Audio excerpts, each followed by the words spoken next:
વિદેશની ધરતી પર ઘર બનાવવાનું અને સ્થાયી થવાનું સપનું જ્યારે એક સરકારી પત્ર કે ઈમેલથી ધૂંધળું થવા લાગે ત્યારે હૃદયમાં જે ફાળ પડે છે તેને એક ગુજરાતી સિવાય બીજું કોઈ સમજી શકતું નથી. પણ આજે હું તમને કહેવા આવ્યો છું કે જો તમારું ગ્રીન કાર્ડ રિન્યુઅલ રિજેક્ટ થયું હોય તો હાર ન માનતા, કારણ કે આ અંત નથી પણ એક નવી કાયદાકીય લડતની શરૂઆત ગણી શકાય. અત્યારે અમેરિકામાં વસતા હજારો ભારતીય પ્રોફેશનલ્સ અને ખાસ કરીને આપણા ગુજરાતી પરિવારમાં એક ભારે ચિંતાનો માહોલ જોવા મળી રહ્યો છે કે ગ્રીન કાર્ડ રદ થશે અને તમને દેશ નિકાલ કરવામાં આવશે. આ વાત સાચી છે કે ખોટી? કારણ કે વર્ષ 2026ના USCISના નવા કડક નિયમોમાં અમલ પછી ગ્રીન કાર્ડ રિન્યુઅલની ઘણી અરજીઓ અચાનક જ નકારવામાં આવી રહી છે. ઘણા લોકોને એવો ડર છે કે જો અમારું રિન્યુઅલ નકારવામાં આવ્યો તો અમારે તરત જ અમેરિકા છોડવું પડશે કે દેશ નિકાલ થશું તો અમારી વર્ષોની મહેનત અને ટેક્સ ભરવાનો કોઈ ફળ અમને નહીં મળે. પણ ભાઈઓ અને બહેનોને મારે એક વાત કહેવી છે કે આ પરિસ્થિતિને સમજવાની જરૂર છે. સૌથી પહેલા વાત એ છે કે જો તમારી રિન્યુઅલની અરજી રિજેક્ટ થઈ હોય તો તેનો અર્થ એ બિલકુલ નથી કે તમારું પેમેન્ટ રેસિડેન્ટ સ્ટેટસ જતું રહેશે. તમારું ગ્રીન કાર્ડ સ્ટેટસ ત્યાં સુધી ચાલુ રહેશે જ્યાં સુધી ઇમિગ્રેશન કોર્ટ કે સરકાર તેને કાયદેસરની પ્રક્રિયા દ્વારા સત્તાવાર રીતે રદ ન કરે.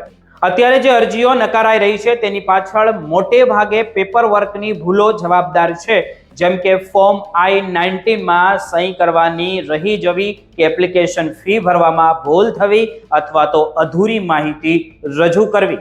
ક્યારેક એવું પણ બને છે કે તમે લાંબા સમય સુધી અમેરિકાની બહાર વતનમાં રહ્યા હોય તો અધિકારીઓને એવી શંકા પણ જાય છે કે તમે અહીં રહેવા માંગતા નથી.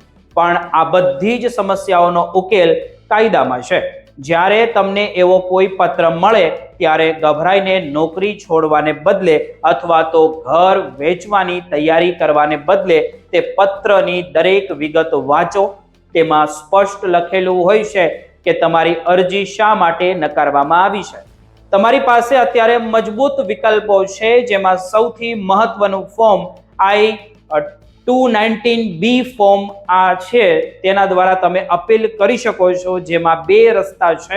પહેલો રસ્તો છે મોશન ટુ રીઓપન, એટલે કે જો તમારી પાસે કોઈ નવા પુરાવા હોય જે તમે પહેલા નહોતા આપ્યા તો તમે તે રજૂ કરી શકો છો.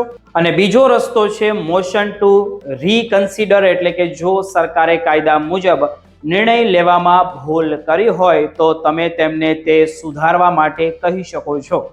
યાદ રાખજો કે આ પ્રક્રિયા પત્ર મળ્યાના માત્ર 30 દિવસમાં જ પૂરી કરવાની હોય છે, એટલે સમય બહુ કિંમતી છે. આપણા ગુજરાતના ભાઈઓ જેઓ સિલિકોન વેલી, ન્યૂ જર્સી કે પછી ટેક્સાસમાં રહે છે તેઓએ ખાસ ધ્યાન રાખવું જોઈએ કે માટે કોઈ પણ ડોક્યુમેન્ટ સબમિટ કરતા પહેલા ડબલ ચેક કરવું, વકીલોની સલાહ લેવી અને વકીલોને કહેવું ખૂબ જ અનિવાર્ય છે. જો તમે જાતે આ પ્રક્રિયા કરશો તો સફળતાની શક્યતા ઓછી છે તમારી માટે.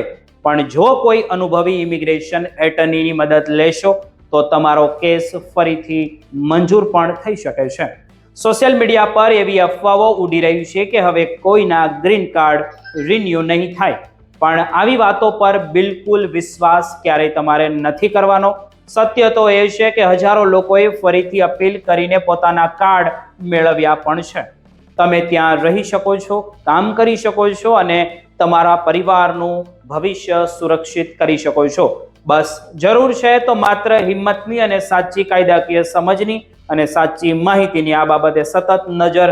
બસ જરૂર છે તો માત્ર હિંમતની અને સાચા કાયદાકીય સમજની અમે આ બાબતે સતત નજર રાખી રહ્યા છીએ. તમને અપડેટ દ્વારા અમે તમને જણાવતા રહીશું.